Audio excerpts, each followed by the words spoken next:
Les vraies voix, Frédéric Brindel. Bonsoir, on va le décliner mais tout au long de la soirée. Non, ce n'est pas un poisson d'avril, ils ne sont pas là, ni Philippe David, ni Cécile de Minibus. Mais nous vous promettons, et dans un instant je vais solliciter nos vraies voix, nous vous promettons de ne vous dire aucun mensonge. Ce soir, 17h30, votre grand débat au sujet d'un rapport parlementaire qui est en train de faire beaucoup parler. Sur l'école, le privé doit-il avoir les mêmes obligations sociales que le public? Nos experts du jour, notamment le sénateur communiste Pierre Ouzoulias, également Luc Veilleux, porte-parole de la Fédération nationale des syndicats professionnels de l'enseignement libre catholique. Alors parlons vrai, le privé a-t-il vocation à privilégier la mixité sociale? L'école privée est-elle plus performante que l'école publique? L'État doit-il encore financer les établissements privés? Vous avez rendez-vous à 17h30 et sur les réseaux sociaux, notamment sur X, pour répondre à la consultation. Le coup de projecteur à 18h30, hashtag Roumanie, hashtag Bulgarie. Nous avons beaucoup parlé de ces deux pays de l'Union européenne. Faut-il limiter la libre circulation dans l'espace Schengen? Parce que ça y est, la Roumanie et la Bulgarie y ont accès. Nous en parlerons et effectivement, nous évoquerons par exemple la décision des Autrichiens. Pensez-vous que l'entrée des Roumains et des Bulgares, comme les Autrichiens dans l'espace Schengen, soit dangereuse? Les règles de l'espace Schengen sont-elles encore adaptées aux exigences de notre époque? Ou encore, autre question que nous soulèverons, faut-il réduire la libre circulation aux frontières à l'intérieur de l'Union européenne? Mesdames et messieurs, ce soir, nos vraies voix vont répondre donc sans mentir. Philippe Bilger, président de l'Institut de la Parole et auteur de Libre Propos d'un inclassable publié à la Nouvelle Librairie. Bonsoir Philippe, comment allez-vous? Bonsoir, je vais très bien. Et vous avez raison d'insister, je ne mens jamais sauf lors du jeu qui aura lieu tout à l'heure.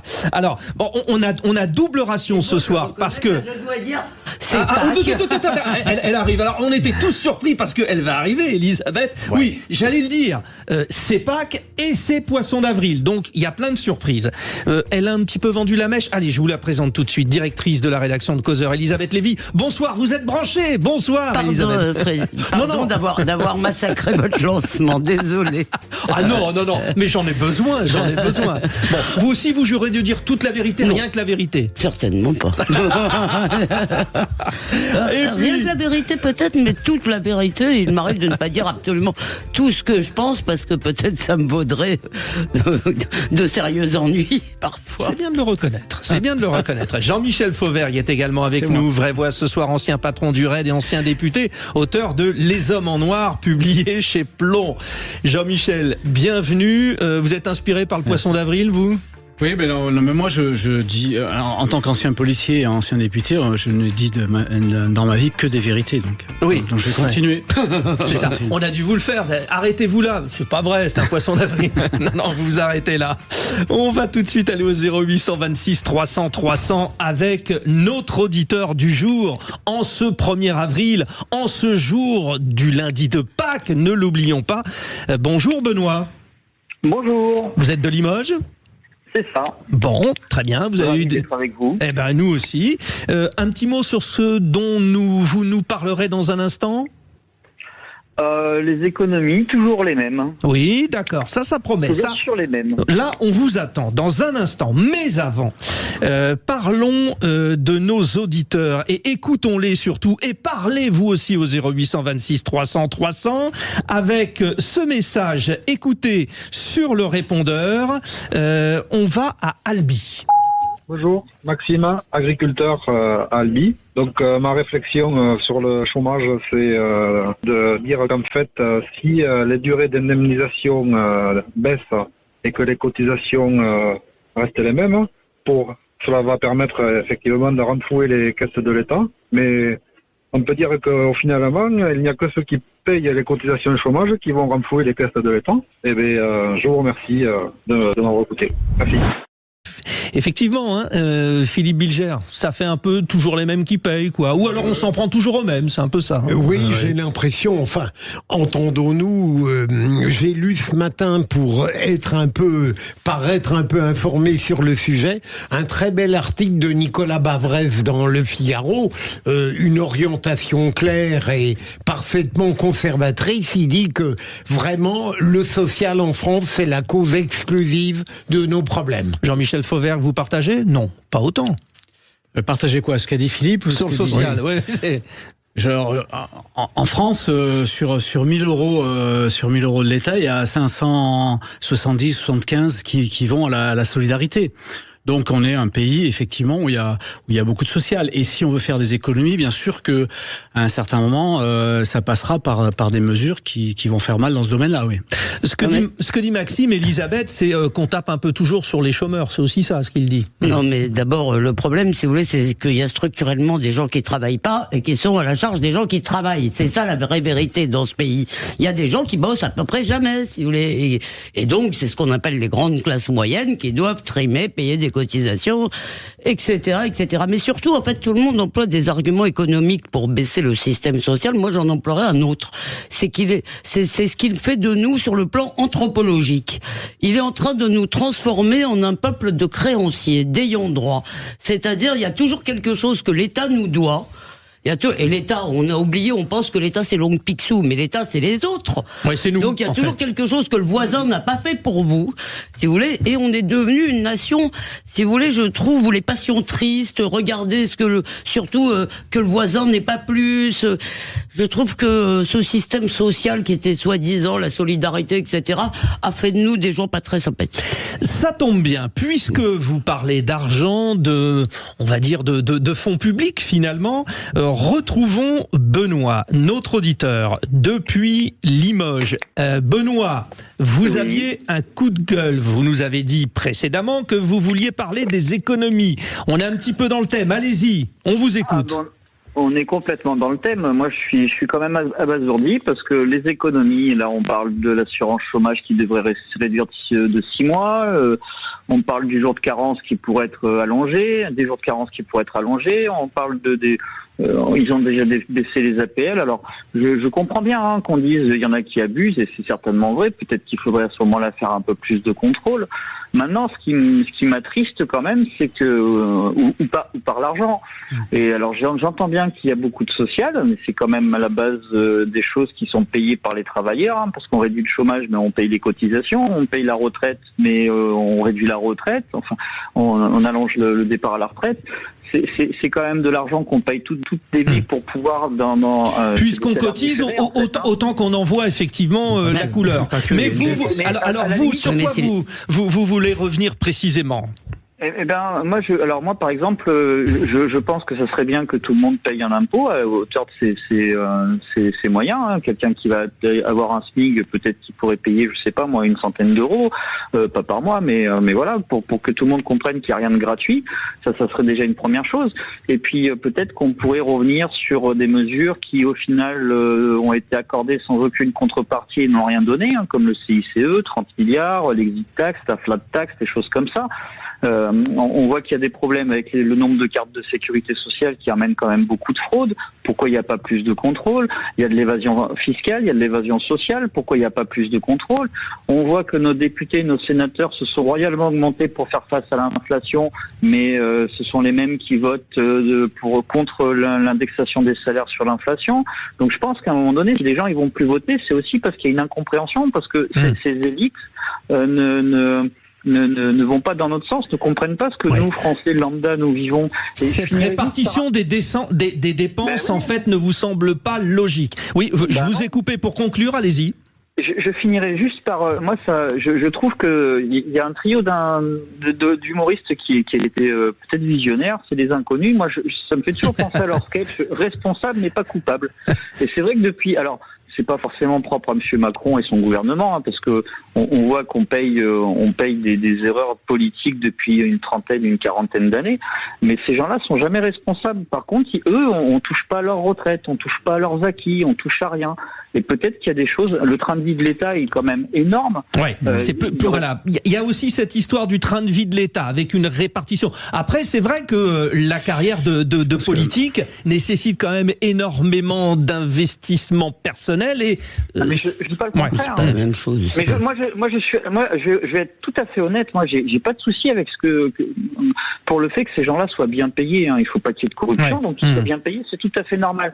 Mais à ce moment-là, il faudrait quand même qu'ils se mettent aussi un petit peu à la place des gens, parce que quand on touche 6 000 euros à peu près net, sans compter tous les à côté, et qu'on vote des lois qui vont quand même toucher, quand on fait partie des 10% des gens qui touchent plus de 5 000 euros et qu'on vote des lois qui vont toucher 90% des Français qui touchent en général moins de 5 000 euros, dont une grande partie qui sont entre 1 300 et 2 000, je pense qu'on peut peut-être essayer de raison garder. Benoît, vous avez planté le décor. Les vraies voix ont envie de vous répondre, mais nous sommes tenus par le temps parce qu'on va revenir dans un instant et notamment ce sera l'heure des 3 mots dans l'actu. Donc vous revenez, vous restez avec nous, Benoît de Limoges, mais vous avez planté le décor et je peux vous dire qu'ils ont envie de parler avec vous, nos vraies voix. Tout comme vous, les auditeurs de Sud Radio. Vous êtes les bienvenus au 0826 300 300. Les vraies voix, jour de Pâques, 1er avril, il va se passer des choses. C'est obligé, à tout de suite.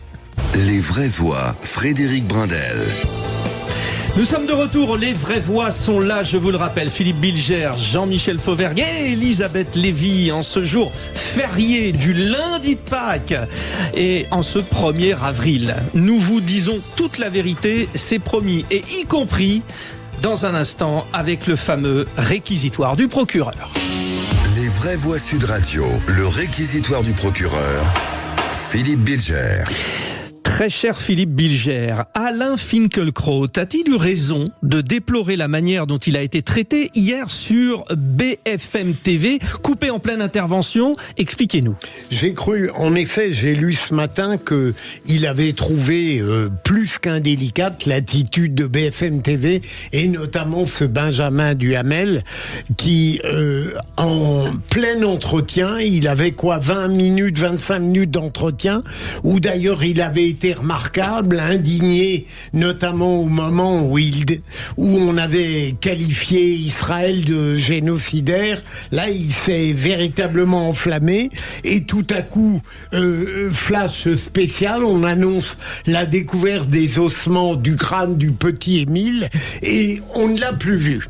Et je trouve que autant il était normal de faire un sort à cette nouvelle exceptionnelle, peut-être pas tout le temps, durant toute la journée, comme Pascal Praud a semblé le reprocher à BFM TV, mais la manière un peu désinvolte, voire grossière, dont on ne s'est pas excusé à l'égard d'Alain Finkielkraut m'a choqué. Je veux dire, il peut passer après cette nouvelle, mais on prend des gants médiatiques pour le traiter avec politesse. Ouais. Alors, pour m'être retrouvé dans cette position, que ce soit LCI ou CNews, juste vous préciser qu'on nous dit dans l'oreillette, quand on est comme ça pour mener une émission, on nous dit vite, breaking news, donc pour Benjamin Duhamel peut-être relativisé, mais effectivement, réaction Elisabeth. Non, mais c'est tellement emblématique de l'époque.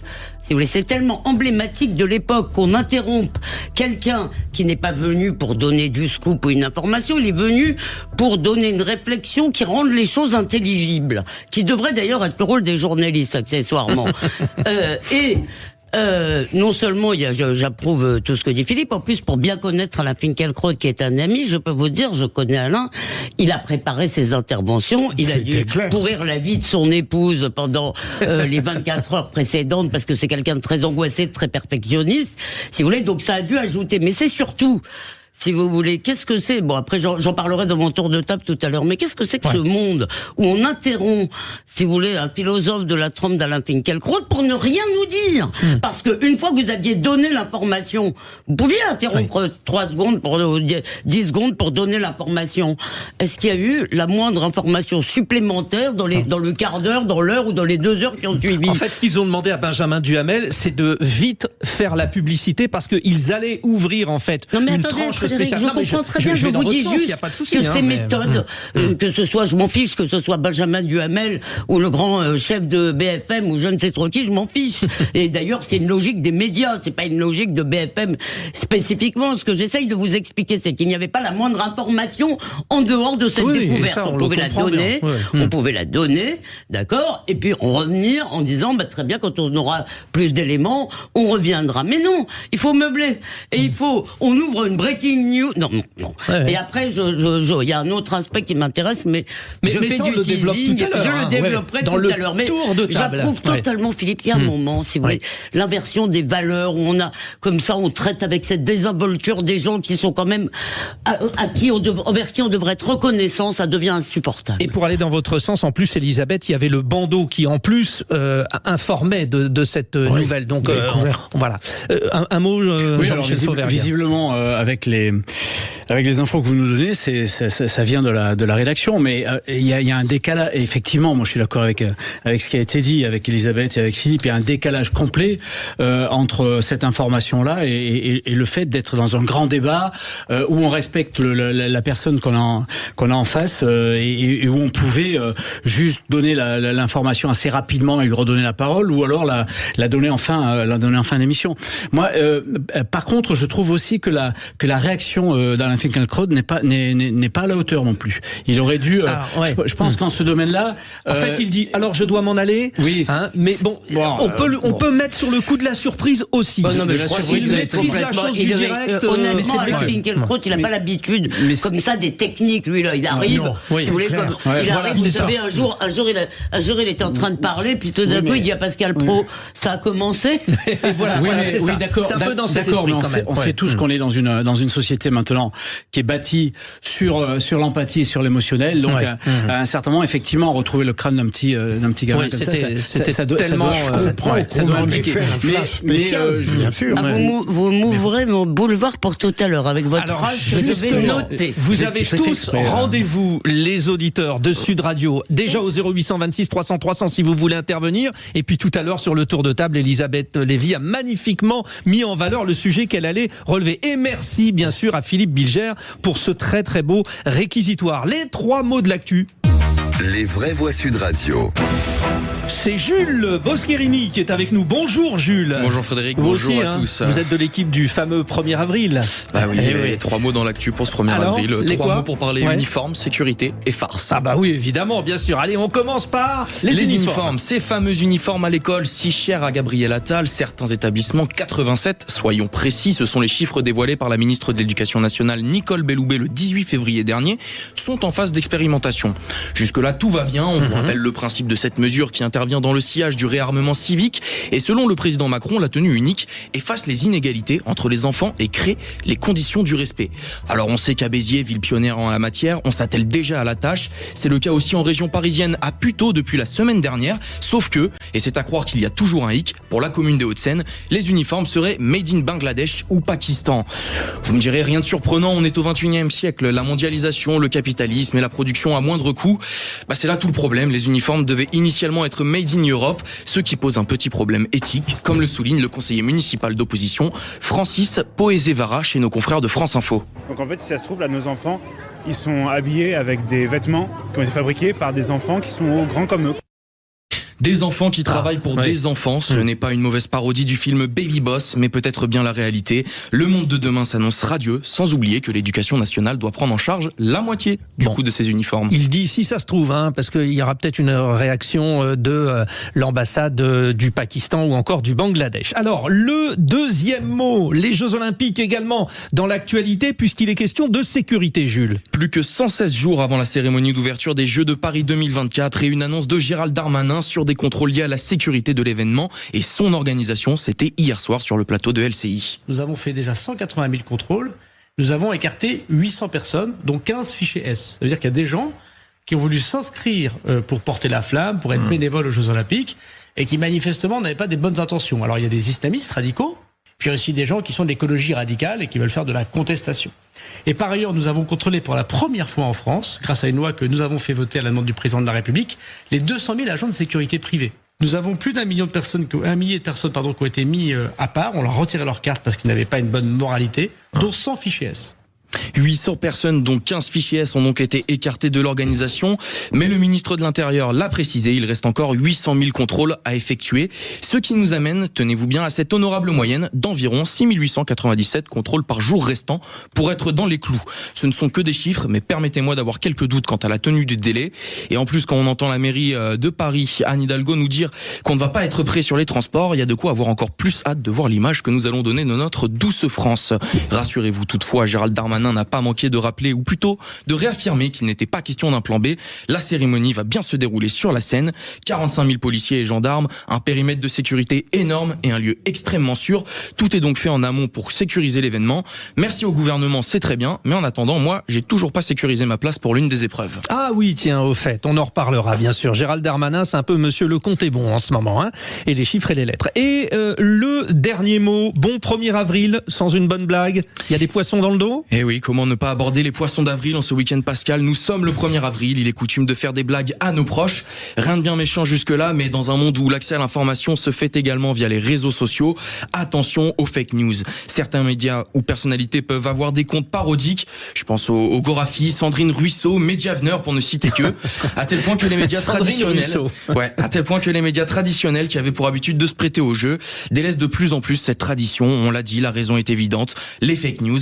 La presse n'a plus forcément la cote. Et dans ce contexte de défiance et de circulation importante de fausses informations, certains poissons d'avril ont parfois trop été pris au sérieux. Résultat, on préfère ne plus faire de blagues et rester bien à sa place, bien comme il faut. Et c'est dommage, un peu de légèreté n'a jamais tué personne. Alors pour repérer un poisson d'avril, c'est le débat. Voilà, le débat. Jules, un mot parce qu'on est très pressé, mais j'aimerais que nos trois vraies voix réagissent à cela. D'un point de vue déontologique, cher Jules est très percutant. Hein, oui. Il n'hésite pas à donner son avis. Hein.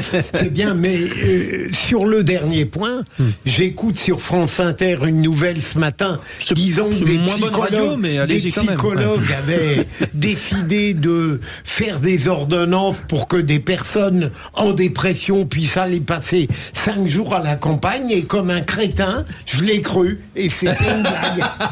Elisabeth Lévy. Alors moi je voulais juste vous raconter, Pascal Pro a passé ce matin des poissons d'avril de l'INA. Et ben il y en a un qui est devenu réalité, parce que c'est dans les années 60 et on voit, il y a, je sais plus quelle, la télé, quoi, le RTF, qui annonce que bientôt les voitures seront interdites à Paris et que tout le monde devra aller à vélo.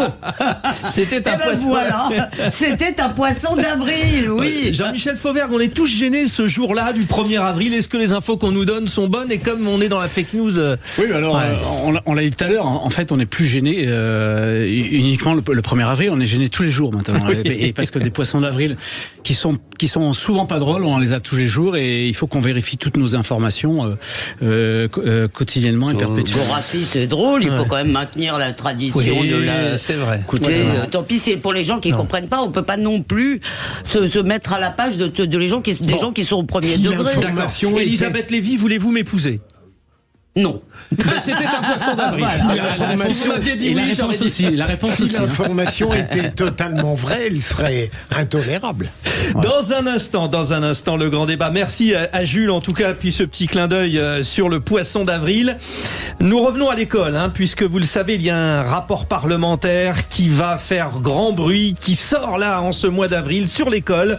Le privé doit-il avoir les mêmes obligations sociales que le public? Le privé a-t-il vocation à privilégier la mixité sociale? Nous poserons d'autres questions, comme l'État doit-il encore financer les établissements privés? Parmi nos invités, nous aurons Pierre Ouzoulias, qui est sénateur des Hauts-de-Seine, vice-président du Sénat, avec nous. En un mot, avant de vous retrouver, cher Pierre Ouzoulias, vous soutenez ce rapport qui pointe du doigt les écoles privées? Je le trouve très intéressant et surtout consensuel. Ça recoupe des bilans, des observations que nous avons réalisées par ailleurs au Sénat. C'est une très bonne base de travail. Et nous verrons ce qu'en pense notre autre invité, le porte-parole Luc Veillé, qui représente la Fédération nationale des syndicats professionnels de l'enseignement libre catholique. Là, la réponse ne sera pas aussi tranchée. Dans un instant, nous nous retrouvons 0826 300 300. Vous intervenez, les auditeurs de Sud Radio. Les trois vraies voix sont là. Le fameux lundi de Pâques, vous en profitez. Vous êtes peut-être dans votre voiture au retour du déjeuner de ce lundi et nous sommes avec vous, les vraies voix. Il y a du lourd, hein. Philippe Bilger, président de l'Institut de la Parole et auteur de Libre Propos d'un Inclassable. Jean-Michel Fauvergue, ancien patron du RAID et ancien député. Elisabeth Lévy, directrice de la rédaction de Causeur. Vous voyez que vraiment, pour ce jour du 1er avril et ce jour du lundi de Pâques, nous vous accueillons. Alors, vous pouvez aller sur le compte X puisque nous vous sollicitons pour cette question. Ce débat, c'est parti pour le grand débat. Les vraies voix Sud Radio, le grand débat du jour. Un rapport parlementaire vient d'être fourni et ce début d'avril va être marqué peut-être une nouvelle fois par l'opposition entre l'école privée et l'école publique. La question que nous vous posons, le privé doit-il avoir les mêmes obligations sociales que le public ? Sous-entendu, mixité sociale, équité territoriale, répartition des moyens, performance scolaire, politique éducative, etc., etc. C'est ce qu'il y a en tout cas dans le rapport, notamment proposé par Paul Vannier, qui est député du Val d'Oise, parmi également les députés qui sont à l'origine de ce rapport. Alors, Paul Vannier, député LFI, mais nous avons aussi Christopher Weisberg, qui est lui membre du groupe Renaissance.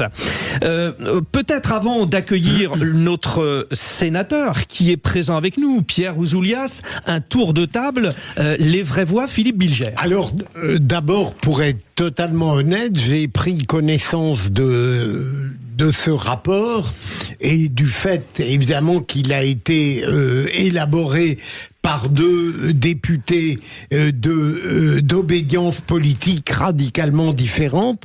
Lorsque j'ai écouté, pardon de faire de la publicité à cette radio que je n'aime pas, France Inter, ça fait 2 fois. Et j'ai été frappé, et c'est à partir de cette vision partielle et peut-être partiale que je développe ça rapidement.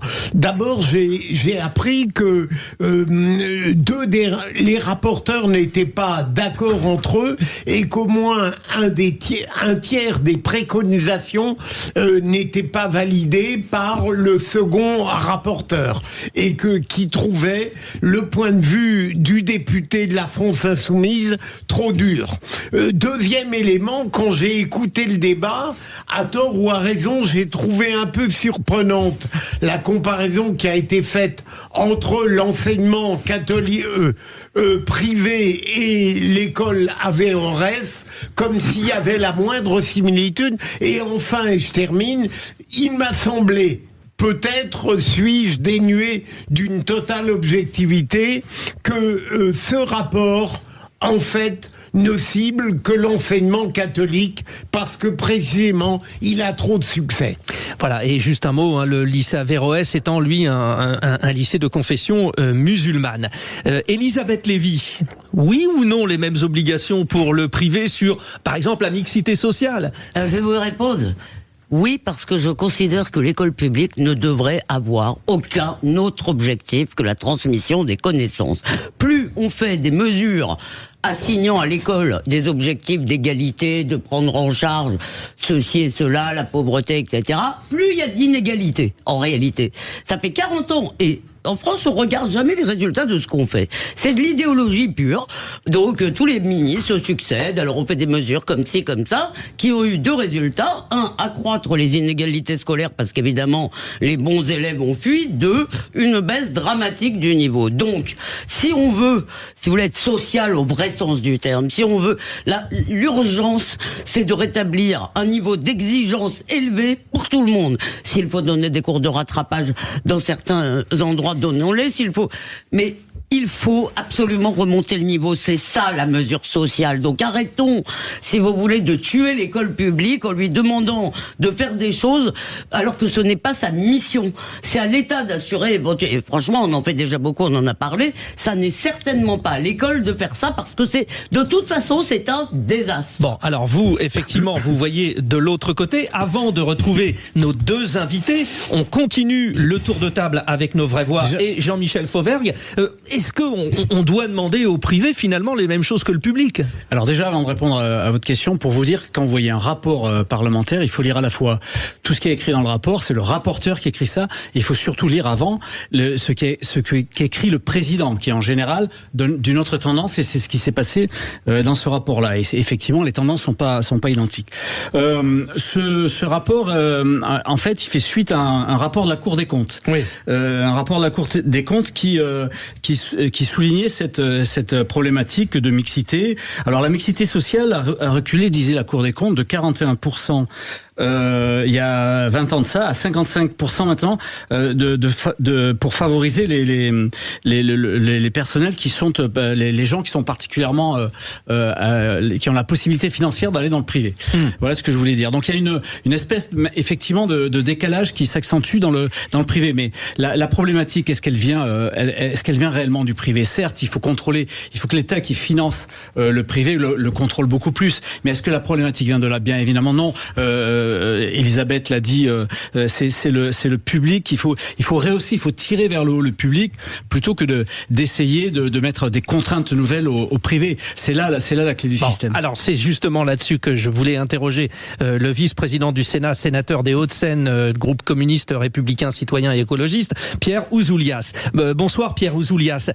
C'est vrai que ça fait quand même un petit peu bizarre de s'entendre dire, bien, vous aussi, établissement privé, vous allez devoir respecter, on va dire, une mixité sociale, alors que peut-être les gens payent pour éviter ça. Vous voyez ce que je veux dire? C'est-à-dire, s'ils payent, ils ont le droit à ce qu'ils espèrent avoir, quoi.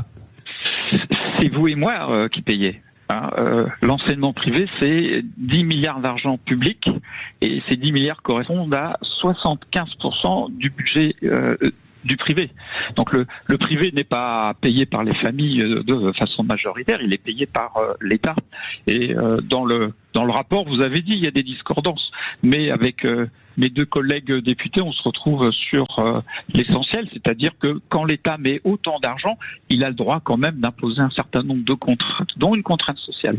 Elle est là la question de base finalement. Faut-il que l'État continue de financer les écoles privées? Ah ben là, vous êtes beaucoup plus radical que moi. Non, je pose une question.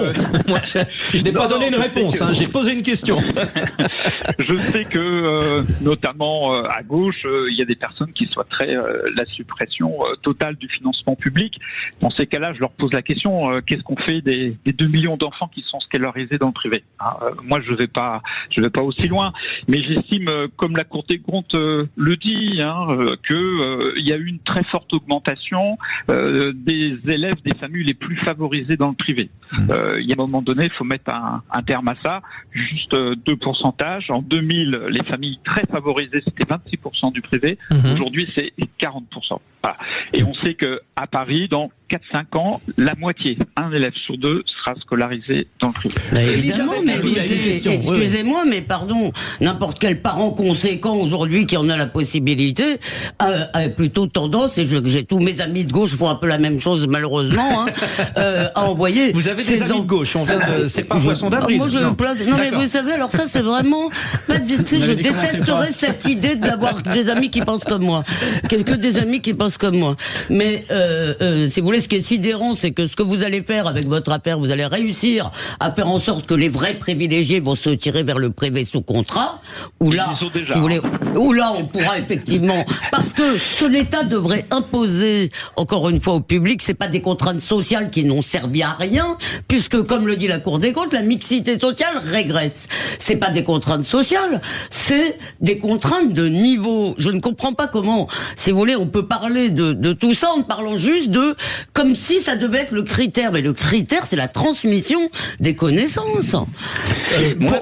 Oui, une petite réaction, Pierre Ouzoulias, oui. Oui. Moi, mon inquiétude, c'est que la République française continue à faire nation. Et le grand projet de Jules Ferry, c'était de faire que sur les bancs de la même école publique, il puisse y avoir des gosses de riches et des gosses de pauvres. Et aujourd'hui, il y a une forme de séparatisme scolaire qui fait qu'on retrouve les riches ensemble et les pauvres ensemble. C'est un vrai souci de cohésion nationale. Oui, Philippe Bilger. Monsieur le sénateur, sans vouloir vous offenser, est-ce que vous n'avez pas l'impression que le combat de la gauche gauche est davantage de porter atteinte à ce que l'école privée peut avoir de positif pour des gens qui évidemment sont majoritairement des privilégiés, plutôt que d'améliorer l'école publique. Est-ce que derrière tout cela, il n'y a pas une conception un peu perverse de l'égalité ? Alors, moi, je défends totalement la liberté de choix des parents qui est d'ordre constitutionnel. Je ne ferai jamais aucun reproche à des parents qui mettent leurs gamins dans le privé. Mes enfants ont été dans le public, mais ça aurait pu être différent. Ce que je veux en revanche, c'est que quand l'État met beaucoup d'argent, 10 milliards, je vous le répète, c'est normal que quand la dépense publique est forte, il y ait quelques contreparties. Et pour l'instant, il y en a de moins en moins. Merci beaucoup, monsieur le sénateur. On doit vous laisser partir. Et puis, j'aimerais surtout qu'on fasse parler Luc Vieillé, qui est porte-parole de la Fédération nationale des syndicats professionnels de l'enseignement libre catholique. Et dans la foulée, cher monsieur Vieillé, Jean-Michel Fauvergue vous interpellera. Alors, déjà une réaction de ce que vous venez d'entendre, parce que vous vous êtes positionné, hein, vous, les écoles catholiques. Oui, alors attention, je vais être extrêmement clair, je ne représente pas l'institution enseignement catholique. Je suis l'ancien président d'un syndicat de salariés de l'enseignement catholique, mais ce dit salarié assume, revendique et défend la liberté d'enseignement qui a valeur constitutionnelle, comme le disait monsieur Ouzoulias il y a très peu. Ce que j'apprécie beaucoup dans ce débat, contrairement à ce qu'on voit très souvent malheureusement dans les médias, c'est qu'on n'est pas en train d'opposer le public et le privé. Et une fois de plus, merci monsieur Ouzoulias pour ces propos que je trouve tout à fait équilibrés, modérés et, permettez-moi, intelligents. Il n'y a rien qui m'énerve plus que cette traditionnelle guéguerre public-privé qui est souvent d'ailleurs entretenue par quelques officines que je préfère franchement ne pas qualifier. Ce avec quoi je suis d'accord aussi, nous savons bien que l'enseignement privé sous contrat fonctionne avec des fonds publics. J'ai été pendant plus de 45 ans professeur, formé, diplômé, avec les mêmes contraintes et les mêmes salaires bruts que mes collègues du public. Donc c'est normal que vous soyez que vous soyez contrôlé. Et d'ailleurs, c'est ce que dit Philippe Delorme, le secrétaire général, qui évoque ce rapport parlementaire, qui dit « Allez-y, contrôlez-nous ». Bien sûr. Et le président de la Conférence des évêques de France n'a absolument pas dit autre chose. L'enseignement catholique, c'est pas une citadelle enfermée sur elle-même avec que des gosses de Bourges. C'est pas vrai. Après, j'irai un peu plus loin dans ces discussions parce que c'est vrai aussi que dans le privé, sous contrat, il y a plus de CSP++ que dans le public, bien sûr. Mais si l'État, contrairement au discours ambiant, qui est à mon avis faux, si l'État donnait aux établissements privés le même financement que celui qu'il donne aux établissements publics, la contribution des familles, qui est malheureusement incontournable, n'existerait pas ou existerait beaucoup moins. Ouais. Et c'est comme ça qu'on ferait Jean-Michel Fauvergue intervient et vous lui répondez, monsieur Vieillé. Jean-Michel. Volontiers. Oui, moi je voulais placer le débat sous un autre angle, sous l'angle de la sécurité. Moi, il me semble important aussi qu'il y a un certain nombre d'élèves qui sont mis dans le privé parce que dans l'école publique, malheureusement, à un certain moment, vous avez des problèmes de sécurité, vous avez des problèmes de contestation des profs et qui se passent un peu moins, il me semble, dans le privé. Et c'est ce problème-là, je pense qu'il faut réussir à régler aussi principalement. Je voudrais savoir ce que vous pensiez de cette approche-là. Écoutez, je suis d'accord avec vous, si vous voulez. On reproche souvent au privé d'avoir, pardonnez-moi, mais du pognon, alors que je pense qu'une des grandes chances du privé, je vais peut-être être un peu iconoclaste en disant cela, mais c'est que les parents de nos élèves sont des parents qui ont en quasi-totalité le souci de l'éducation de leurs enfants. Ça va donc générer moins de conflits, moins de contestations du corps professoral, du corps enseignant, peut-être que dans le public. Je n'ai aucune statistique et je n'ai aucun jugement et je n'ai aucun a priori à l'égard de l'enseignement public qui fait son boulot, qui fait un boulot extraordinaire dans des conditions de plus en plus difficile. Mais il ne faut surtout pas croire que le privé non plus. Ce ne sont pas que des citadelles. J'ai eu personnellement, de manière régulière, des classes avec de grosses difficultés. Oui, on le sait. Hein. C'est souvent aussi une échappatoire pour ceux qu'on n'a pas accepté dans le public. Alors, réaction des auditeurs de Sud Radio à la question, donc, l'école privée doit-elle avoir les mêmes obligations sociales que le public? Les auditeurs, alors sur le compte X, disent non à 65%, oui à 35%, donc vous voyez, il y a quand même, les avis sont partagés. Peut-être, pour conclure ce débat, Benoît de Limoges, notre auditeur qui est au 0826 300 300, finalement on a l'impression, Benoît, que c'est pas très clair, c'est-à-dire on a un petit peu de public, un peu de privé, les règles, c'est pas mal d'avoir un rapport parlementaire, qu'en pensez-vous? Non, non, je suis pas sûr. Les rapports parlementaires, on en revient à ce que je disais tout à l'heure. Non, moi je pense que l'école publique a son intérêt, l'école privée a son intérêt, elle ne doit pas être soumise aux mêmes règles. Si les gens mettent leurs enfants dans l'école privée, c'est certainement pas une question de mixité, c'est plutôt une question d'avoir envie d'une meilleure instruction. Ouais.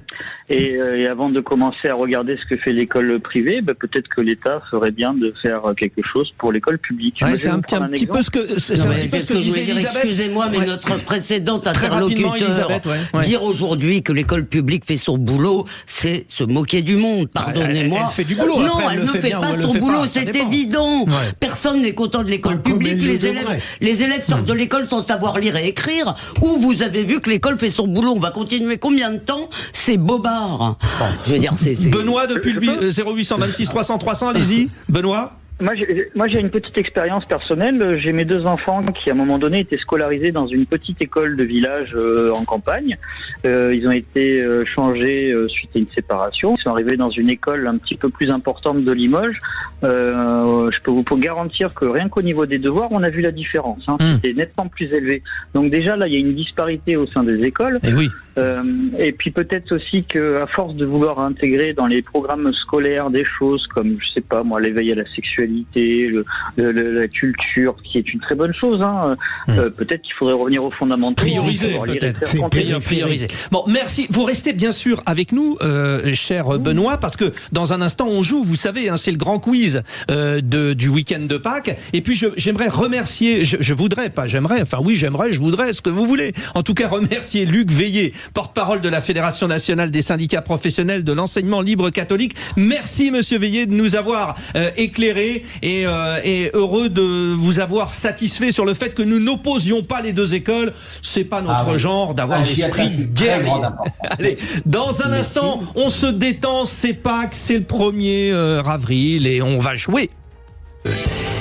C'est le week-end de Pâques et j'aime bien nous faire les petits quiz comme ça, les blind tests avec les chansons de Pâques. Nous avons bien sûr nos trois vraies voix, Philippe Bilger, Elisabeth Lévy, Jean-Michel Fauvergue, et pour jouer bien sûr notre auditeur fil rouge en ce jour de poisson rouge, c'est Benoît de Limoges. Benoît, vous êtes bien avec nous, Benoît? Oui, oui. Vous avez la lourde tâche de choisir votre coéquipier. Vous formerez un duo avec qui? Avec Elisabeth, avec Philippe ou avec Jean-Michel? Avec Jean-Michel. Alors, t'es mort, Benoît. T'aurais pas dû, t'es mort.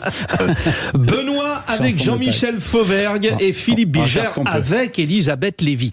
Donc des chansons de Pâques, en veux-tu, en voilà. Alors le petit clin d'œil, évidemment, vous me connaissez parce que les chansons de Pâques, c'est des comptines. Vous nous trouvez le chanteur, l'interprète, la chanteuse, l'interprète. Attention, vous êtes réactif. Benoît, vous allez le plus vite possible. Les vraies voix aussi, et vous aussi, les auditeurs. C'est François Hollande. Dao, Philippe Bilger. Philippe Bilger, week-end à Rome. Bah oui, c'est ce week-end qu'il faut aller à Rome, évidemment. C'est pas François Hollande, donc. Non.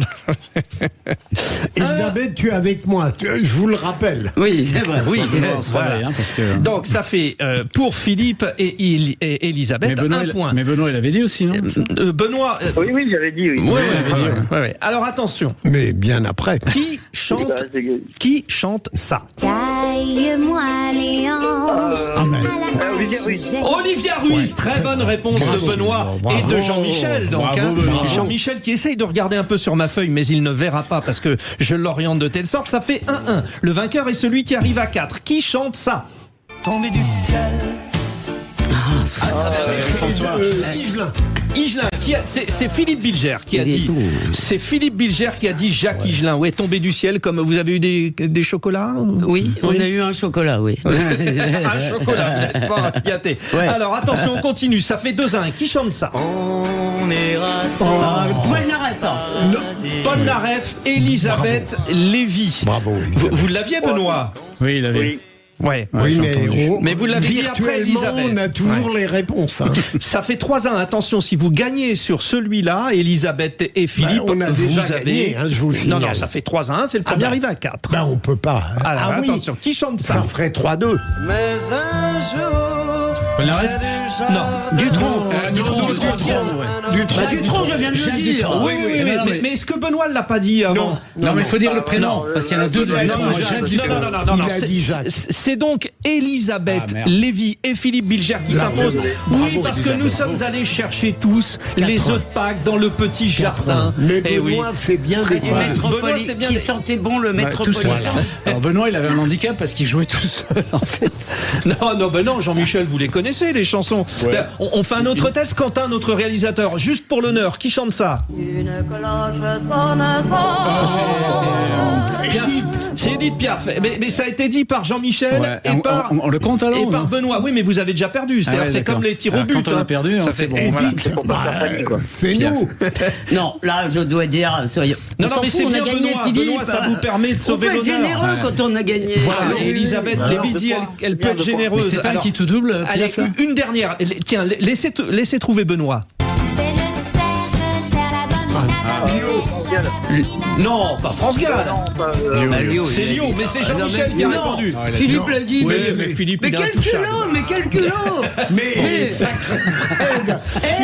Elisabeth, vous avez gagné. Je croyais avoir trouvé un arbitre honnête après Philippe David. Non, là c'est pire. Et en plus, j'ai le VAR. Et le VAR me dit qu'il faut vite y aller. Dans un instant, les infos, on se retrouve avec les vraies voix. Joyeuse Pâques à tous.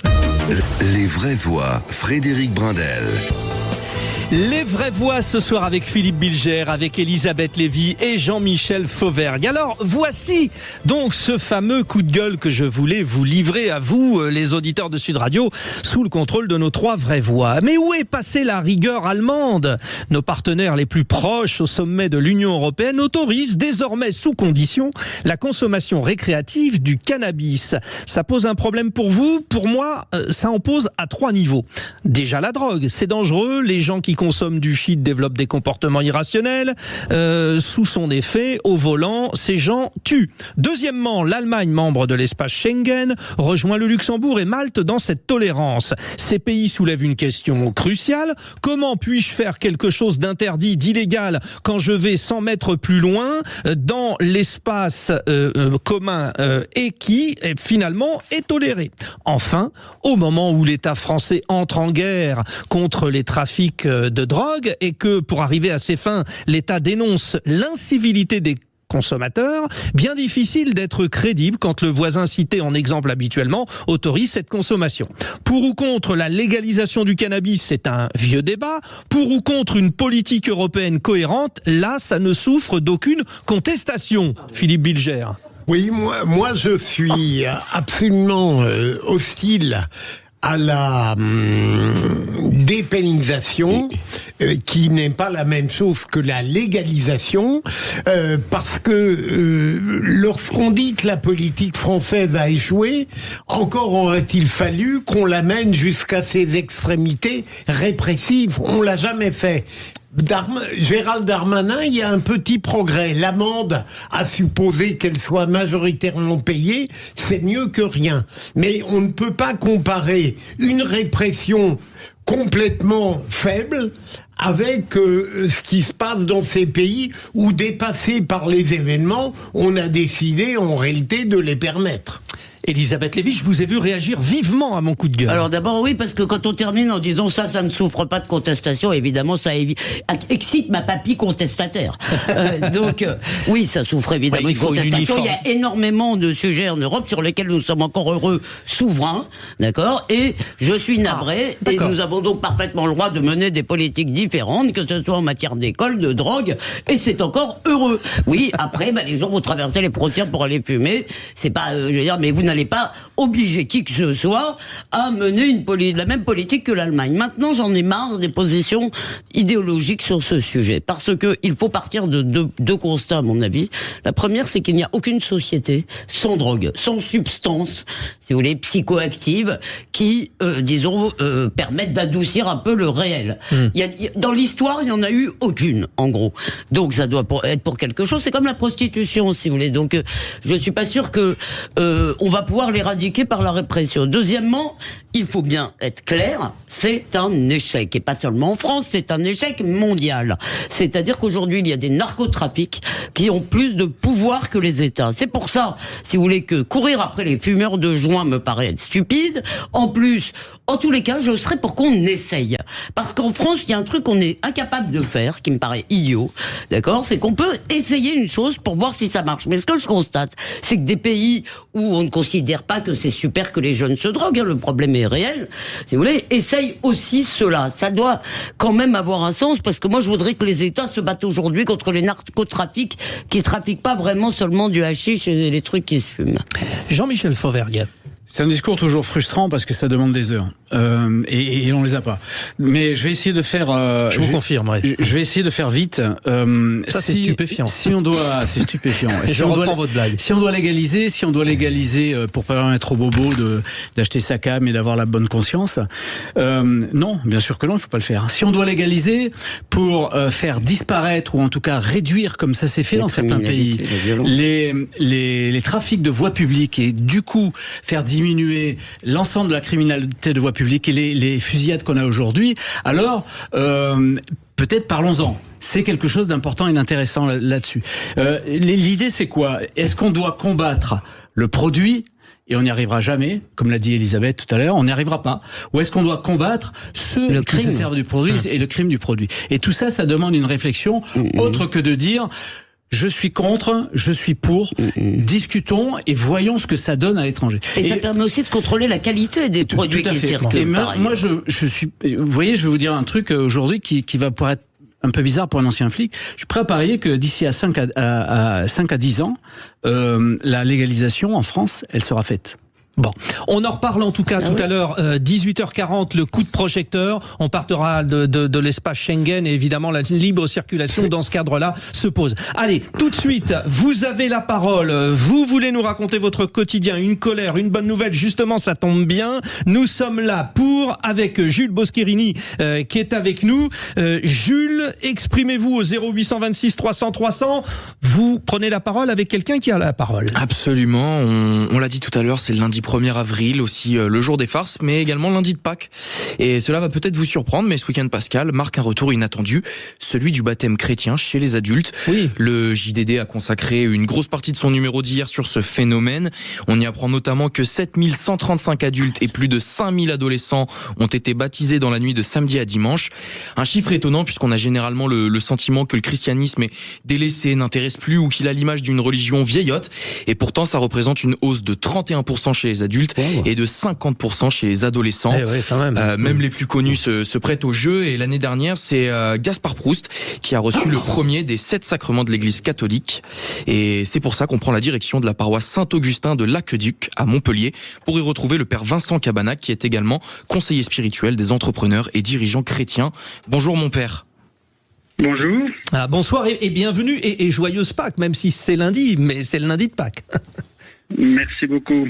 Bon alors comment est-ce que s'est passé le week-end pascal dans votre paroisse ? Est-ce que vous avez eu des baptêmes ? Racontez-nous. Nous avons eu 4 baptêmes d'adultes et nous avons eu 10 baptêmes d'enfants et d'adolescents qui manifestent justement la dynamique que vous évoquez tout à l'heure, qui est de dire qu'un certain nombre d'adultes font le choix de rentrer dans l'Église catholique et puis des enfants sont présentés et des adolescents font le choix de pouvoir vivre leur foi vraiment profondément. Donc plus d'une dizaine de baptêmes, c'était quelque chose de prévu ou parce que c'est Pâques, les gens décident de se faire baptiser ?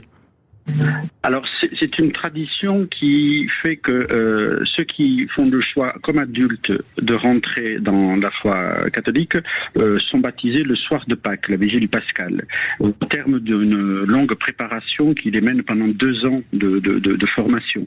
Les baptêmes d'enfants peuvent avoir lieu tout au long de l'année, mais ceux d'adultes, dans la mesure du possible, on les célèbre lors de la vigile pascale, le soir de la résurrection du Seigneur. D'accord, donc là, à l'échelle nationale, on est sur un peu plus de 12 000 baptêmes. C'est vraiment parce que c'est Pâques ou il y a une autre manière d'expliquer ce nombre élevé ?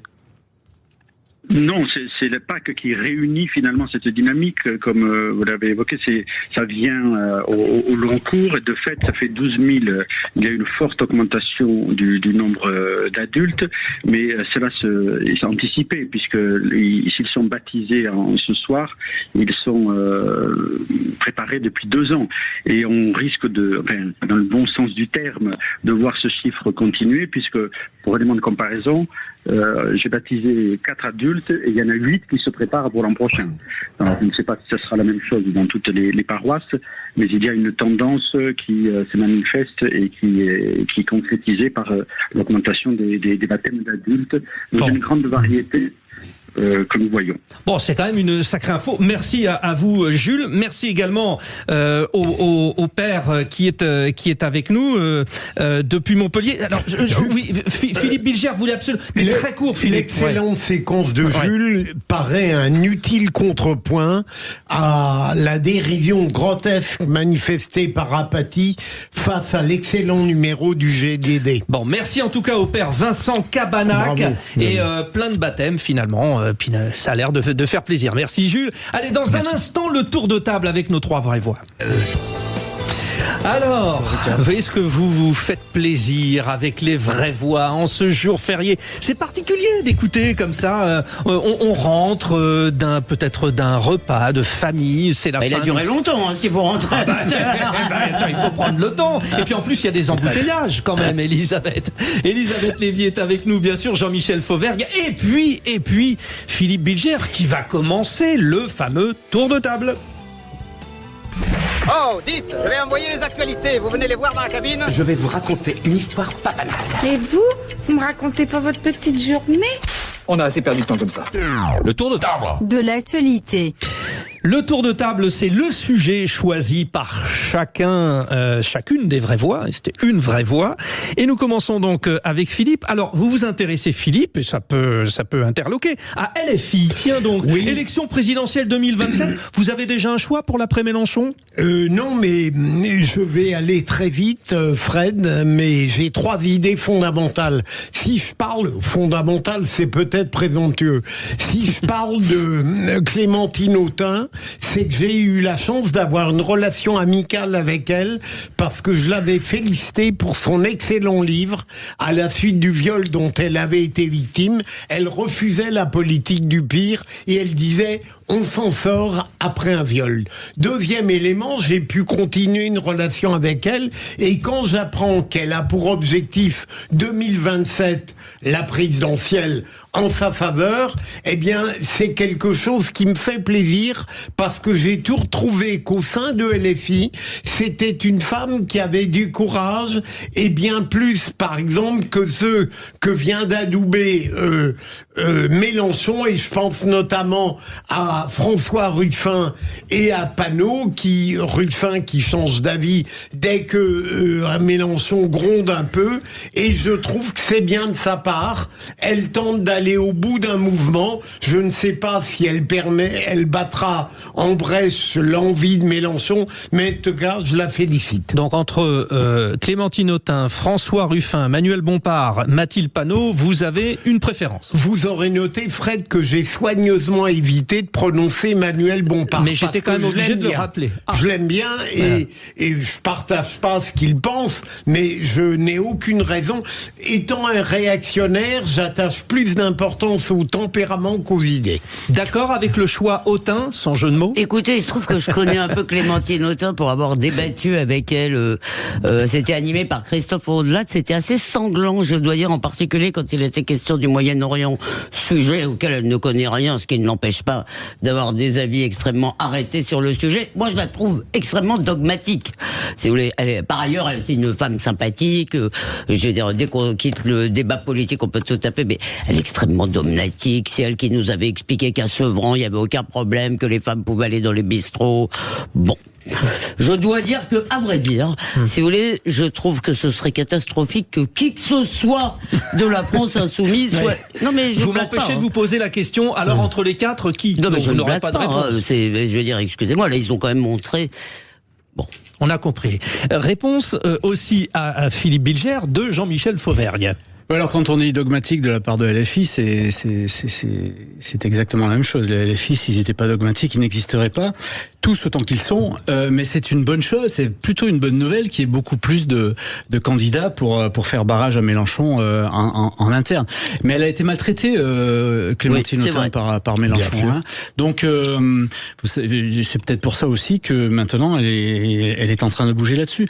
Je note qu'elle est soutenue par Taubira, par Christine Taubira, oui, ce qui est quand même un handicap, et on est sûr qu'elle va forcément, elle a une cote de popularité, Christine Taubira. Elle plaît beaucoup aux jeunes. J'aimerais demander à Elisabeth, la droite n'est pas dogmatique, non? Bah, moi, vous avez raison, vous avez dit que vous étiez réactionnaire. C'est vrai, la droite l'est un peu moins.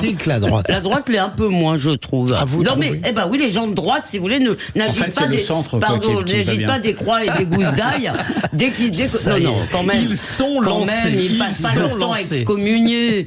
Elisabeth, c'est à vous pour votre tour de table. Très vite pour prolonger réflexion, donc, sur le règne de l'info. Ça fait un peu écho à ce que disait tout à l'heure Philippe Bilger dans son réquisitoire. Discussion sur l'affaire Émile, moi je fais partie des gens, moi j'en ai ras-le-bol de l'invasion de partout du sentiment et de l'émotion et du sentimentalisme, ce que mon ami Philippe Muret appelait dans l'Empire du Bien le cordicolisme, parce que c'est la racine de cœur en latin, oui, donc voilà, cordicole. Voilà, et si vous voulez, alors je sais que le roi Salomon, d'ailleurs c'est d'Alain Finkielkraut que je le tiens, demandait à Dieu de lui donner un cœur intelligent, ce qui est très beau, je trouve. Donc ça veut bien dire, évidemment, je ne crois pas qu'il faille de la pensée pure, dénuée du moindre affect. Je dis simplement que l'exhibition, l'étalage des affects me tape sur le système et que c'est pas le rôle des journalistes de montrer, de pleurnicher, d'être empathique. Tout à l'heure, Jean-Michel a dit, la société fonctionne beaucoup sur l'empathie. Excusez-moi, le rôle du journaliste, je le répète, c'est de rendre le monde dans lequel nous vivons intelligible. Ça n'est pas de pleurnicher avec les gens en disant, regardez, moi aussi j'ai bon cœur. Devons-nous comprendre que ces longues tranches d'informations consacrées au malheur, en l'occurrence, vous faites référence au décès de ce petit garçon, vous choque, c'est un peu ça, quoi. C'est-à-dire que, d'abord, et je comprends la fascination de tout le monde pour ce genre d'histoire, parce qu'on est c'est pour ça qu'on lit des romans policiers, on est dans le tréfonds de l'âme humaine. Mais tant qu'il n'y a pas d'infos, si vous voulez, on tourne en rond sur de l'émotion à vide, si vous voulez, il n'y a rien d'autre. Voilà. Donc, est-ce que c'est un tel qui l'a tué? Est-ce que c'est machin? Est-ce qu'il est doué? Non, mais d'accord, mais enfin, excusez-moi. Non, je m'arrête parce que Jean-Michel est... Jean-Michel veut répondre. Jean-Michel Fauvergue. Oui, l'empathie, c'est la condition du dialogue. Quand vous avez un négociateur du RAID, du GIGN qui va négocier avec un preneur d'otages, il doit rentrer en empathie. C'est la condition du dialogue. Mais pas, et là où je rejoins Elisabeth, pas cette espèce de sentimentalisme qu'on a. Ça, c'est pas bon. C'est pas bon du tout. D'abord, vous n'arrivez pas à vos buts, et ensuite, ensuite, c'est pas de l'actualité, ce sentimentalisme à tout craint. L'empathie, oui, pas de sentimentalisme. Philippe Bilger, ce que disait le roi Salomon, le cœur intelligent, autant sur le strict plan de l'information, ma chère Elisabeth, vous avez totalement raison. L'émotion dans l'information n'a rigoureusement rien à voir. Bon, la suite de l'actu des vraies voix dans un instant avec le tour de table de Jean-Michel Fauvergue, et puis n'oubliez pas à 18h40 le coup de projecteur. La Roumanie, la Bulgarie, ça y est, sont quasiment dans l'espace Schengen. Faut-il limiter la libre circulation dans cet espace Schengen? Vous donnez déjà votre avis au 0826 300 300 et puis sur le compte X de Sud Radio. Les vraies voix, Frédéric Brindel. Les vraies voix si particulières en ce long week-end de Pâques. J'espère que vous en profitez bien, vous les auditeurs. Vous n'hésitez pas, hein, 0826 300 300. Bon, vous êtes peut-être au volant, alors vous dites je peux pas appeler, mais il y a bien quelqu'un dans la voiture. On n'êtes pas seul. On est obligé de faire du covoiturage. On est en 2024. Bon, et puis bien sûr nos trois vraies voix, Jean-Michel Fauvergue, Elisabeth Lévy et bien sûr Philippe Bilger qui ne connaît pas les jours fériés. Philippe Bilger. Non, mais écoutez, quand je suis à Paris, c'est pas le plus mauvais moment de passer une journée. Hein. En plus. Surtout quand il y a Elisabeth face à moi et Jean-Michel. Un degré, un petit peu. C'est pas la même physionomie. Voilà. Bon, allez, j'aime ces propos sexistes. Ça tombe sous le coup de la loi, ça, non? Ouais. Bon, mais vous savez que si jamais quelqu'un retient quelque chose contre vous aujourd'hui, vous pourriez éventuellement vous servir de l'aspect poisson d'avril, parce qu'on peut toujours utiliser ça aussi. Hein, alors, c'était pas un poisson d'avril, j'aime vraiment les compliments sexistes, je tiens à le dire. La suite du tour de table, allez, on y va. Mais maniez-vous le tronc, on va bientôt se mettre à table. Ça sent l'artiste à cette table, ça sent l'artiste. Je suis épuisé, moi. C'est horriblement fatigant d'être intelligent. Le tour de table. De l'actualité. Jean-Michel Fauvergue, c'est à vous. Alors, vous nous alertez sur un rendez-vous qui est très important, vendredi prochain, et ça concerne la police municipale. Oui, vendredi prochain, il y a l'organisation du Beauvau de la police municipale. Après le Beauvau du ministère de l'Intérieur par Gérald Darmanin, ce Beauvau de la police municipale est organisé par le ministre de l'Intérieur, par le garde des Sceaux, Éric Dupond-Moretti, par Christophe Béchu et par Dominique Faure, la ministre déléguée aux collectivités territoriales. Et c'est très important parce que le Beauvau de la sécurité il y a 4 ans a donné une loi importante qui est la LOPMI, la loi d'orientation du ministère de l'Intérieur, avec 15 millions d'euros sur 5 ans à l'appui, et les polices municipales avaient été oubliées à cette occasion-là. La loi sécurité globale que j'ai eu l'honneur de porter avec Alice Toureau, la députée de la Drôme à l'époque, avait toute une première partie basée sur la police municipale et donnait de nouveaux pouvoirs, en particulier d'amende pénale. Tout à l'heure, on parlait de l'amende pénale sur les stupes. Ça donnait ces pouvoirs-là à la police municipale. Ça a été rayé d'un trait de plume par le Conseil constitutionnel. Et c'est peut-être l'occasion de reprendre maintenant ces pouvoirs-là, de leur donner beaucoup plus de pouvoir. Les policiers municipaux, ils sont 25 000 dans toute la France. Et c'est eux qui ont ce pouvoir de police de voisinage, de police de proximité, qui est si important aux citoyens, d'échanger avec les citoyens, ce que fait plus ou fait moins la police nationale et la gendarmerie nationale. Et je pense qu'il est intéressant d'utiliser le concept de sécurité globale que nous avions développé à l'époque tous les jours, dans le cadre de l'activité de tous les jours de ces policiers-là. Mais aussi, vous savez que les policiers municipaux, vous allez les retrouver sur les JO aussi. C'est important. Oui.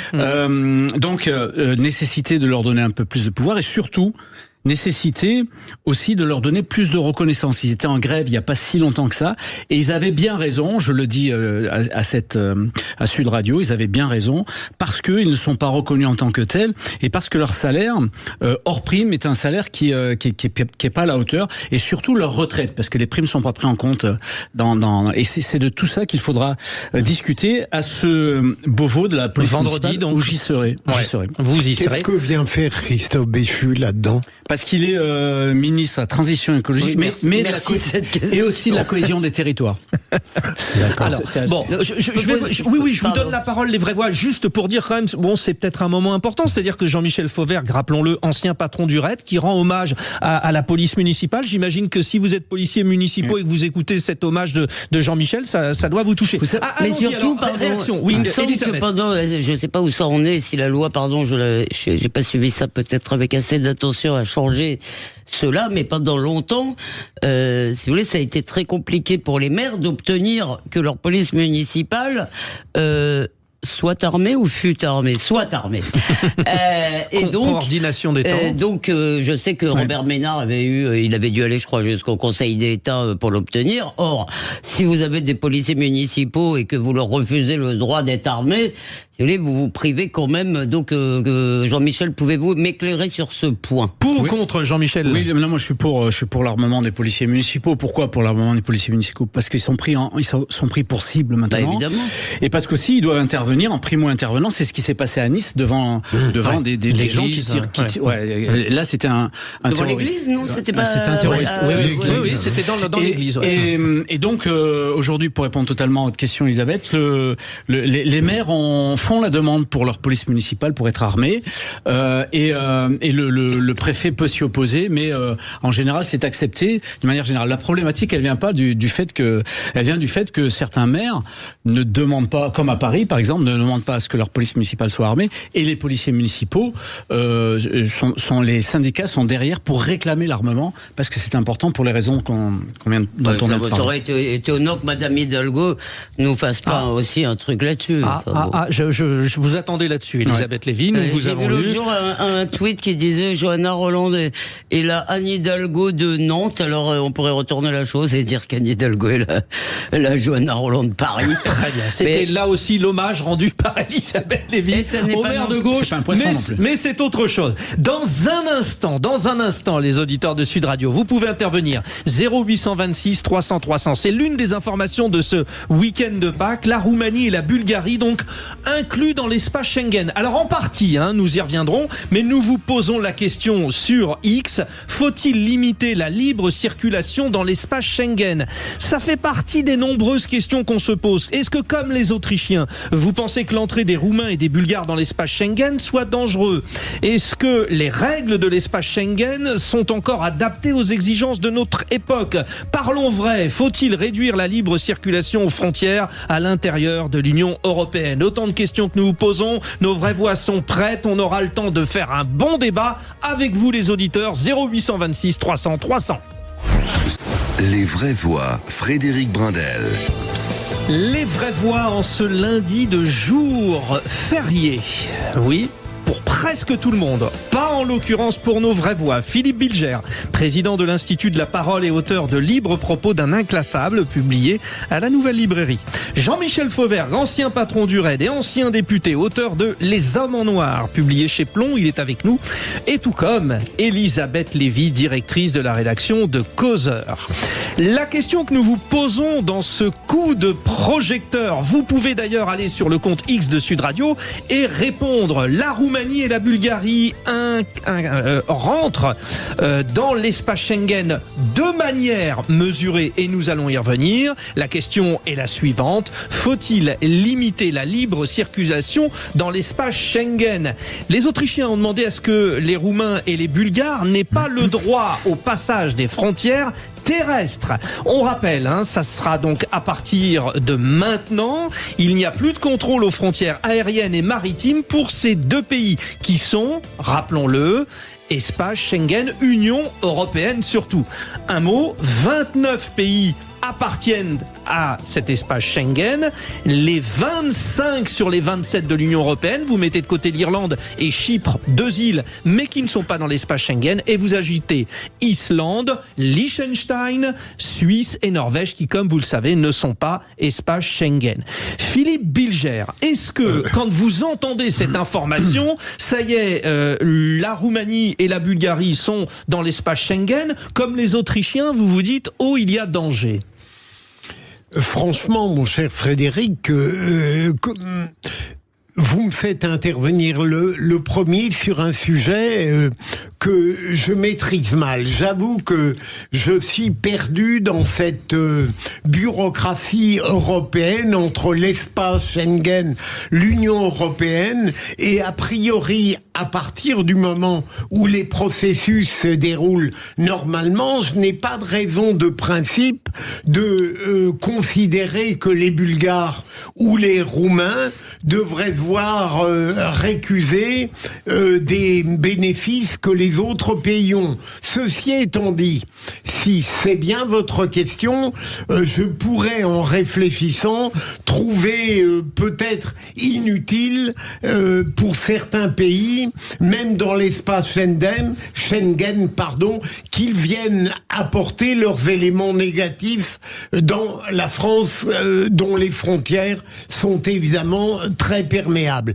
Mais pardon pour ces approximations, parce que j'attends avec une impatience décuplée de la part des chroniqueurs qui sont en face de moi, des Lumières et les vôtres, bien sûr. Alors Philippe, justement, et je vais aller dans votre sens parce que vous êtes une lumière, j'allais vous dire justement, vous avez bien planté le décor. Lumière Pascal. Parce que, oui, des lumières Pascal. Et vous avez bien planté le décor, et Jean-Michel Fauvert, vous allez nous le redire, c'est-à-dire que aujourd'hui, on ne sait pas trop comment ça fonctionne, on ne sait pas où est-ce qu'on peut aller, où est-ce qu'on ne peut pas aller. Est-ce qu'aujourd'hui, tout le monde circule librement une fois qu'il est dans l'espace Schengen? C'est le but. Le but, c'est la circulation des individus et des marchandises dans l'espace Schengen. Et cet espace Schengen, c'est là où les choses se compliquent.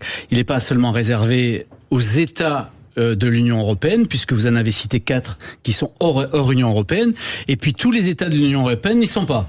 Donc c'est un peu particulier. Si vous ajoutez aussi la zone euro derrière ça, vous voyez qu'il y a des pays qui sont exclus, il y a des pays qui sont à l'intérieur, etc. Bon, c'est un peu compliqué. Néanmoins, la Bulgarie et la Roumanie étaient des candidats à l'espace Schengen depuis quelque temps. Depuis 13 ans précisément. Pour rentrer dans l'espace Schengen, et ça vous a pas échappé que ces deux pays sont des pays frontaliers. Ils sont aux frontières de l'Europe. Pour entrer dans l'espace Schengen, il fallait un certain nombre de critères et en particulier tenir les frontières européennes. Et c'est pour l'immigration extérieure, tenir les frontières européennes. Ça, visiblement, l'ensemble des pays européens se sont dit, c'est fait, donc voilà. Mais il y a d'autres pays européens, comme l'Autriche, qui se sont dit, c'est pas si bien fait que ça. Et donc nous, on veut pas être envahis. Et donc à ce moment-là, on n'autorise pas, pour l'instant, ils ont mis un veto. Ce sont les seuls en Union européenne. Oui, mais il suffit d'un seul veto. On n'autorise pas par les voies routières de rentrer par les voies routières. Bon, c'est un peu bizarre comme truc, parce que si on autorise par les ports et par l'avion, par les voies routières, c'est un peu particulier. Ça tiendra pas très trafic, disons, mais c'est pas ça le. Mais ça tiendra pas très longtemps, et donc on en est là de. Mais l'espace Schengen, c'est un espace ouvert, et par définition, il est ouvert. Donc s'il est ouvert, qui peut être refermé, pardon, Jean-Michel, de temps en temps. On l'avait vu pour le Covid, pour le terrorisme, notamment. Mais si on ouvre cet espace-là, il faut absolument, et c'est pas tout à fait le cas, le fermer de l'extérieur. Il faut que les frontières européennes soient à ce moment-là pas des passoires. Et c'est pas le cas. Excusez-moi, mais déjà la libre circulation à l'intérieur de l'espace Schengen pose un certain nombre de problèmes. Philippe a pudiquement évoquer les éventuelles criminalités qui pourraient se déplacer, trafic, etc. Je suppose que c'est pour ça que les Autrichiens disent déjà pas par la route, parce que c'est plus compliqué à contrôler. Et puis il y a un dumping social. Vous comprenez bien, si vous voulez, que vous vous rappelez l'affaire du plombier polonais. Maintenant, c'est le menuisier polonais.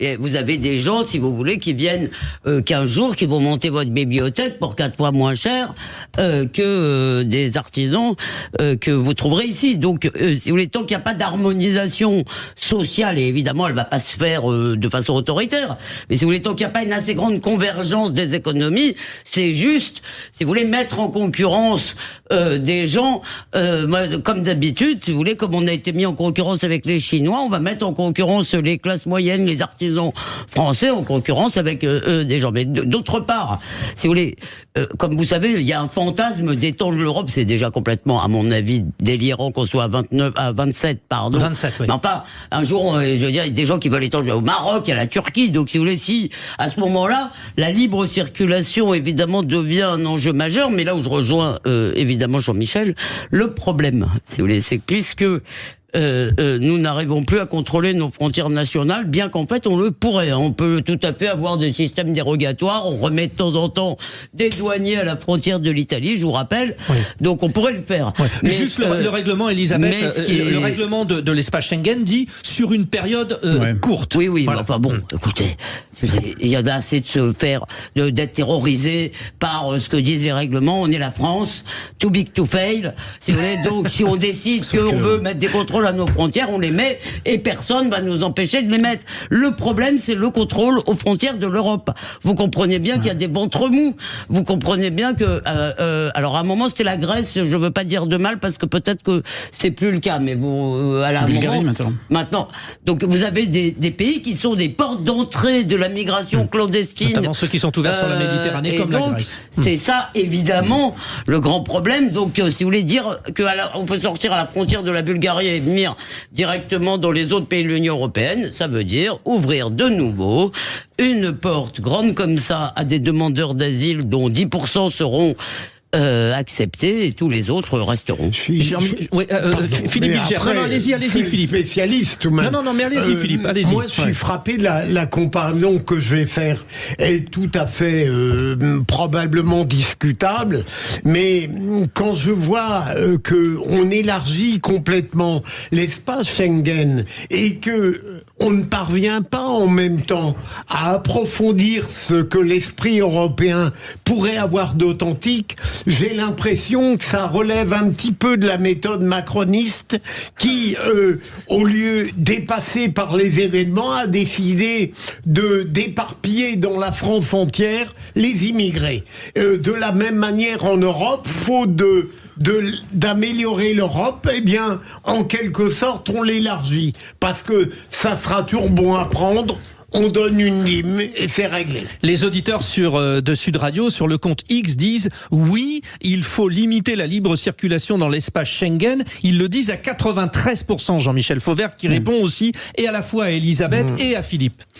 Oui, sauf que non, parce que à partir du moment où vous êtes dans l'espace Schengen, vous êtes dans l'espace Schengen. Alors cette exception-là qu'on cite, ça va durer quelque temps et puis ça va être levé. Ce qu'il faut, c'est, je le redis, c'est renforcer nos frontières à l'extérieur de l'Europe et le faire très très très réellement. Parce que contrairement à ce que disait Elisabeth Lévy, et je suis au regret, véritablement au regret de la contredire là-dessus, ça me fait de la peine. La France n'a pas les moyens légaux, mais n'a pas les moyens matériels de tenir ses frontières. Parce que quand vous mettez des... D'accord, ça je l'entends. Vous mettez des gens à la frontière, ouais. Mais ça passe de partout. On a 2500 km de frontières terrestres et on mettrait tous les policiers, tous les gendarmes, toute notre... On pourrait pas. Donc il faut le faire collectif, ça c'est quelque chose d'important. Première chose. Deuxième chose, je voudrais dire qu'on a un problème important. C'est peut-être pour ça que les frontières, l'Autriche s'est opposée à ça. Il y a un très très gros problème, c'est le problème des Roms. Que ce soit en Bulgarie ou que ce soit en Roumanie. Les Roms... Oui, vous faites bien de le dire, que ce soit en Roumanie ou en Bulgarie, parce que vous avez énormément de Roumains qui sont gênés. On dit souvent ce sont les Roumains. Non, c'est des Roms. Voilà, ce sont des Roms avec un mode de vie qui est différent et ce ne sont pas forcément des Roumains. Et qui sont invasifs et il faut surveiller ces mots, mais qui envahissent le reste de l'Europe et qui sont, dont on constate la problématique. On la constate sur les vols à Paris en particulier, sur les vols sur la voie publique, etc., etc. Donc on a un vrai gros problème là-dessus. Et ce problème-là, l'Europe a donné de l'argent à la Roumanie pour pouvoir faire en sorte que... et pour l'instant, on n'y est pas. Donc il faut travailler sur cette problématique-là. Comment, me direz-vous, ça fera l'objet d'une autre émission. Ça. Oui, en fait, ce qu'il faut dire, c'est que les Roms ont un mode de vie totalement différent et évidemment, ça pose problème quand il y a des règles sociales. Je viens vous voir, Elisabeth Lévy, mais ça réagit au 0826 priorité 300. aux auditeurs. Le fameux. Je fais, excusez-moi, monsieur Finkielkraut. Non, donc, priorité à quoi? Eh bien, à Benoît, bien sûr, depuis Limoges, au 0826 300. Vous, les auditeurs de Sud Radio aussi, vous réagissez. Faut-il limiter l'espace, la circulation dans l'espace Schengen? Qu'en pensez-vous, Benoît? Moi, je serais plutôt pour, oui. Mais c'est là où en fait, on touche aux limites de l'Europe, je pense. Mais dans tout un tas de sujets, plus concrètement. Il y a des pays qui sont pas européens qui y ont accès. Il y a des pays européens qui n'y ont pas accès. C'est quand même un truc de fou. Et puis, on parle de l'immigration, mais il y a aussi tout ce qui est trafic, fraude. Donc voilà, je comprends pas. Mais c'est bien d'avoir des technocrates qui pensent à tout et sans sans voir le terrain. En fait, finalement, Benoît, ce que vous dites, c'est tout à l'heure, parce que j'ai fait un coup de gueule sur le fait que nos amis allemands autorisent la consommation de cannabis de manière récréative. Et le fait, c'est quand on passe finalement, le problème, je disais, c'est que il faut que ce soit uniformisé en Europe, parce qu'on est dans le même espace avec les Allemands maintenant. Et Elisabeth, vous nous disiez non. Alors finalement, quand on entend Benoît, Elisabeth, vous, ce que vous dites, c'est l'échec de l'Europe, Schengen ? Oui, c'est pas l'échec de l'Europe, si vous voulez, c'est qu'il y a une idéologie derrière tout ça. Il y a une idéologie européiste, si vous voulez, qui n'aime pas les frontières, pour qui parle toujours des nations en parlant des égoïsmes nationaux, donc voilà, il y a une bagarre. Si vous voulez, il y a un rapport de force entre une superstructure européenne, si je puis dire, et des États qui se défendent pas tellement. Par ailleurs, il faut être honnête, c'est très compliqué. À mon avis, le contrôle des frontières devrait peut-être mettre l'accent sur autre chose, c'est-à-dire que les gens aient moins envie de venir. C'est pour ça que moi, je pense qu'il faut surtout s'occuper de la pompe aspirante sociale. Alors justement, Benoît, votre avis là-dessus, parce qu'il y a l'aspect Schengen, mais il y a aussi le fait que ces deux pays, la Roumanie et la Bulgarie, soient donc désormais dans cet espace Schengen. Il y a une connotation particulière pour ces deux pays, pour vous, Benoît ? Non, moi j'ai pas d'avis sur la Roumanie ou la Bulgarie, mais j'allais rebondir justement aussi sur ce que vous disiez par rapport à l'Allemagne. Vous me demandiez tout à l'heure ce que je pensais de la commission qu'ils avaient fait là, les députés sénateurs sur l'école privée et l'école publique. C'est encore une truc qui sert à rien, parce que on parlait de la légalisation. Il y a eu une enquête il y a quelques années qui est passée à la trappe, comme beaucoup. Donc en fait, ces gens-là, ils sont payés à faire des choses qui servent à rien. Et ensuite, par rapport à l'Europe, on voit qu'on a grandi l'Europe, on n'arrive déjà pas à s'entendre à 27. On veut harmoniser quelque chose où nous, on a des salaires aux alentours de 1003 avec des pays qui ont des alentours de salaires à 200, 300, 400 euros. On n'a pas les mêmes lois. Et on nous impose des normes qui sont pas les mêmes partout. Donc cette Europe, où je rappelle quand même que beaucoup de pays ont voté contre la Constitution en 2005 qu'on nous a imposée par la suite, je trouve qu'elle est très très limitée. Et je pense qu'à un moment donné, il faudrait qu'on revienne un petit peu à la souveraineté des pays, et ça m'énerve aussi, parce que dès qu'on parle de souveraineté nationale, tout de suite on passe pour des gens de droite. Je pense que il serait temps de se poser des bonnes questions. En même temps, c'est pas grave d'être de droite, hein, vous savez. On peut y survivre. J'attendais ça. Je vais être tout à fait honnête. Vu les bêtises que sortent les gens à gauche, c'est pas grave d'être de droite, non, c'est sûr. Bon, très bien. Oui, allez-y, Benoît, allez-y. C'est Albert Camus qui disait « Je suis un homme de gauche, mais je peux tout à fait entendre et accepter des idées de droite du moment qu'elles sont bonnes pour mon pays. » Et moi, je vois que l'Europe, en ce moment, c'est pas du tout bon pour mon pays. Voilà. Et ça me pose problème. Alors, sur la citation de Camus, c'est l'esprit dans lequel nous sommes. Pour les citations. Oui, et Paul Valéry aussi. Il y a Nietzsche aussi dans le genre. Il y a toujours un petit Nietzsche pour toutes les occasions. Oui, mais Nietzsche, c'est souvent des citations assez dures, hein, quand même. Hein. Et Francis Blanche aussi. Et c'est très dur, on n'a pas le talent pour les inventer. Hein. Bon, je veux revenir quand même sur ce que disait Benoît, et ce que vous évoquiez aussi peut-être avec vous, Jean-Michel Fauvergue. Là, on a le cas effectivement d'une Bulgarie où ce sont des salaires particulièrement peu élevés.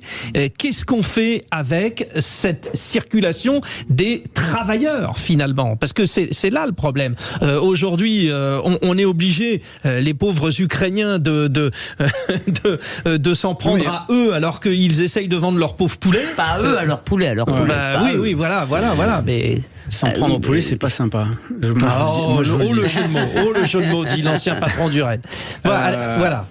Non, mais c'est un problème qui avait été soulevé, vous en souvenez, par les plombiers. Le plombier polonais. Les plombiers polonais. Depuis, il y a eu des mises en conformité qui ont été faites.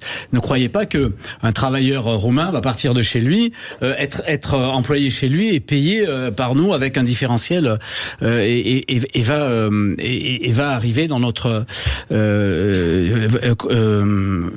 sur notre main-d'œuvre, sur notre marché de main-d'œuvre nationale. Et puis, à un certain moment, les travailleurs qui viennent de l'extérieur, et surtout dans le domaine agricole, on en a besoin aussi. si on n'avait plus de travailleurs qui venaient de nulle part, je pense qu'à un certain moment, pour les viticulteurs, pour faire les vendanges, pour faire les greffes des vignes, etc., on aurait quelques problèmes dans ce domaine-là.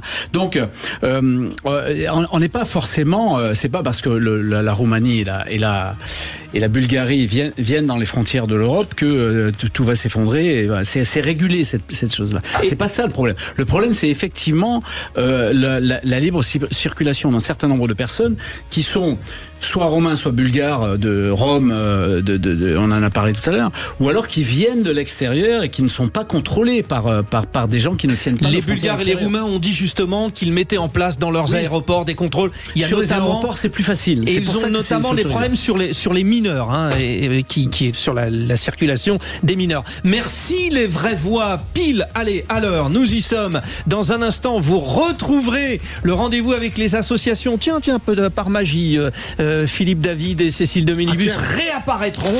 Hein, voilà. Ah bon C'était un plaisir d'être avec vous en ce week-end de Pâques. Merci à toute l'équipe autour du réalisateur Quentin d'Aurore avec ses réseaux sociaux, Zach au standard et puis Eve également qui nous a aidé à préparer cette émission. Profitez bien, soyez calmes sur la route parce que si vous rentrez peut-être du repas de famille à cette heure-là. Là, à cette heure-là, oui. Non, Là, il vaut mieux rester pour le dîner, c'est plus prudent. Merci. Merci. C'est sous la 3e République, ça.